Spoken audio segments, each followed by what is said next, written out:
Did you guys break the law by posting classified information on a public utility, on a public app, Signal? No, there was no classified information there. Great. Well, please share the information from that conversation with us here now. Oh no, I can't do that. It's right. Oh God, brutal cuts in their own words on security leaks. As I said, the gang that can't shoot straight. Fox News' Peter Doocy weighs in. We'll tell you about that.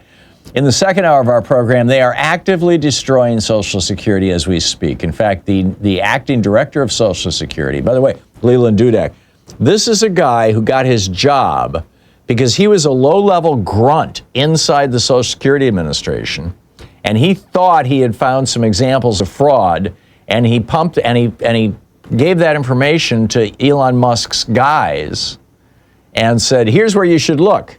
Right? Turns out his information was BS, but they said, oh, a spy on the inside, make him the director. Well, he says it's only going to be 2 weeks before they've finished destroying the Social Security Administration. I'll tell you about that in the second hour of the program. Also, the head of the Postal Service has resigned yesterday, Louis DeJoy. Why? Apparently because they're going to follow through with their plans for privatization. And Susan Collins is about as good as Republicans get these days. What does that mean? The unbearable lightness of being concerned. In the third hour of our program, what the toppling of the U.S. Institute for Peace means for our future. And as the Carolinas burn, Kristi Noem announces the end of FEMA. Isn't that special? I mean, they're literally taking apart our government. The top story, of course, today, all across the world, I suppose, is this, the gang that couldn't shoot straight. There was this movie in 1971 starring Robert De Niro called The Gang That Couldn't Shoot Straight. And it was about this mafia family in New Jersey that was run by an absolute incompetent buffoon, played by De Niro. And his underlings, he surrounded himself with incompetent underlings because they would, suck up to him. And they just couldn't get anything right. They screwed up everything. I tell the story about years ago, I did some consulting work for one of those three-letter agencies that keep our nation safe. And my first day at work, as it were, I showed up at the headquarters, or actually it was one of the secondary buildings. And, I went through the, face print and fingerprint and show my passport and all that.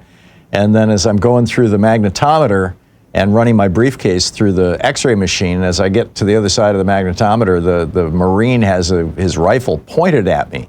And the guy with the x-ray machine is like, there's a transmitter inside your briefcase. Is that authorized? And it was the wireless microphone that I'd used the day before to give a speech in a hotel, ballroom.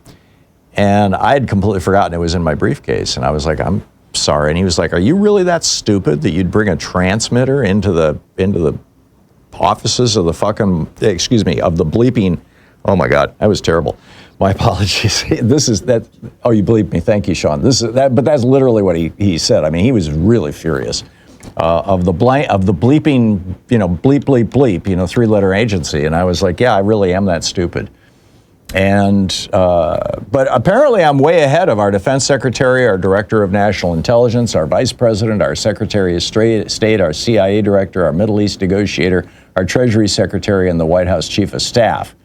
That particular gang that can't shoot straight was just busted for having this top secret conversation on Signal. And, after they invited in Jeffrey Goldberg, the editor-in-chief of The Atlantic. Now, what's most concerning about this to me is the part that is not really being discussed at all in the media. And that is that what this looks like is an attempt to get around government-required saving of documents. Right? In other words, these guys wanted to have a conversation with each other, and they did not want to fulfill the Freedom of Information Act requirements that the government basically save all documents that have to do with top secret activity. And I'm just wondering, what else are they talking about?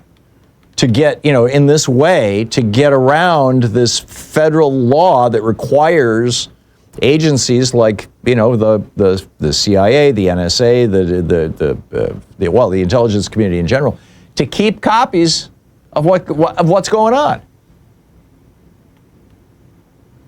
I mean, this is nuts. And then, on top of that, now we've got even worse than this, frankly. I mean, this is occupying everybody's attention right now. But I think the case that went before the appeals court yesterday of Judge Boasberg's ruling that you cannot just snatch Americans or snatch people off the streets and deport them to another country without any due process. You can't do that. You have to, they have to have a lawyer. They have to have the ability to contest their imprisonment. It's called habeas corpus, which is Latin for produce the body, right? In other words, you have the right to challenge being thrown in jail, regardless of who you are, regardless of whether or not you're a citizen. If you're in the United States, the Constitution applies to you. And, no lawyer, no court hearing, no judge, no jury. Trump simply decides you're guilty and off you go to a prison in Honduras for the rest of your life, one of the worst prisons in the world. I mean, that's really, I think, even worse. And, we're going to get the real test of that when this comes before the Supreme Court. I mean, it's going to be interesting to see what the appeals court rules over the next, couple days or weeks. That story is going to kind of fade away for a little bit because it's now with the appeals court. But when it gets to the Supreme Court, look out. Katie bar the door. But here, the Signal chat is just crazy. I mean, apparently Steve Witkoff was inside the Kremlin talking to Putin when this was happening. I mean, he had to have been on the Kremlin's Wi-Fi, which means the Kremlin, the Russians were monitoring this entire conversation. Thank God they didn't reach out to the Houthis and say, hey, some American pilots will be coming at 3 o'clock in the afternoon right over, this location. Shoot them out of the air. Shoot them out of the sky. They could have easily done that. I mean, dictatorial regimes, I think one of the main carry-home messages here is that dictatorial regimes are just notoriously incompetent. And now you've got these people who are in charge of our national security. Caitlin Collins over at CNN put together a montage, and Sean Nate's going to play this. Put together a montage of the people who, these are all people who were on that group chat, talking about the importance of not being on that group chat. Here, this is the clip. If there was anyone other than Hillary Clinton, they would be in jail right now. Nobody is above the law, not even Hillary Clinton, even though she thinks she is. Mishandling classified information is still a violation of the Espionage Act. When you have the Clinton emails, on top of the fact that the sitting president of the United States admitted he had documents in his garage, they didn't prosecute, they didn't go after these folks. Yeah, well, now they're not going to prosecute. They're not going to go after them. And like I said, when at the very opening of the program, here you've got Tulsi Gabbard going, there was nothing classified in that conversation. Everything's fine. Well, then show it to us if it's not classified. I mean, here we are in a public venue. Oh, no, I'm not going to do that. No, not going to do that. This is beyond the gang that couldn't shoot straight.